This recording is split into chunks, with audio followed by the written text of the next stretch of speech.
नमस्कार मु दीप्ति आपण मानकु स्वागत करछि मो चैनल दीप्तिस फूड क्लब को। आजिर वीडियो रे आमे एमिति एक रेसिपी बनाइबा जहाँ बहुत मात्रा रे प्रोटीन आ फाइबर रे भरपूर। यह बनाइबा बहुत सहज आ देह पई बहुत भल, ता सहित खाइबारे लागिथे बहुत टेस्टी। आज आमे बनाइबा एक सुपर हेल्थी ब्रोकोली सलाड रो रेसिपी। आपण जदि चैनल रे नुआ अछंती ताले चैनल को सब्सक्राइब करंतु आ साइड रे थिबा बेल आइकन को प्रेस करंतु, जहाँ फल रे मो न्यू रेसिपी रो नोटिफिकेशन आपण पाई परिबे। ताले डेरी न करी चलंतु आरंभ करिबा आजिर ब्रोकोली सलाड।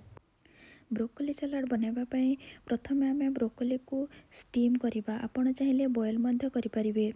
तो चलंतु आमे स्टीम प्रोसेस को जिबा। स्टीम करिबा पई प्रथमे एभଳି एक मु जागा नेइछि जेउथे नेइछि किछि पानी को पूरा फुटिबा पर्यंत छाडी दबा। यह भल भाबरे फुटी गला परे सेथिरे नेबा एक स्टीमर उपरे नेबा किछि ब्रोकोली रो फ्लोरेट्स आ ता सहित नेबा किछि गाजर। फ्लोरेट्स आ गाजर को भल भाबरे कवर करी 7 रु 8 मिनिट पर्यंत स्टीम हवा पई छाडी दबा। एबे भल भाबरे यह स्टीम होई सारछि। यह को एबे साइड रे रखी आमे जिबा तार नेक्स्ट प्रोसेस को जिबा पूर्वरु आमे गैस ऊपर रखिबा पैन हल्का गरम होला परे सेथिरे नेबा किछि बटर जगह रे आपण ऑयल मध्य नै परिबे। बटर हल्का मेल्ट होला परे सेथिरे मु ऐड करिछि 2 टेबलस्पून रसुण को हल्का आमे फ्राई करिबा।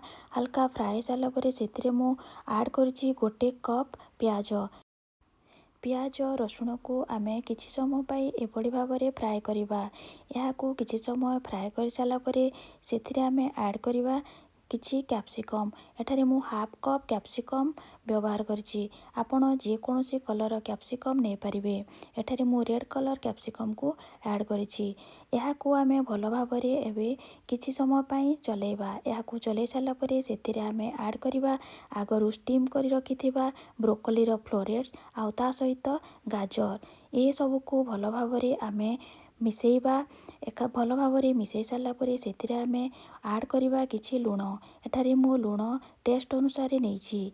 लूण को देई साला परे सेथिरे आमे ऐड करिबा हाफ टेबलस्पून रो गोलमरिच गुंड देई साला परे यहा को आउ थरे आमे 1 मिनिट पई भल भाबरे चलेबा।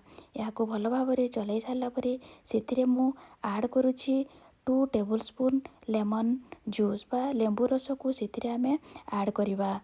एठारे लेंबूर रस ऑप्शनल, आपण चाहिले यहा को ऐड करि परिबे नहले यहा को स्किप मध्य करि परिबे।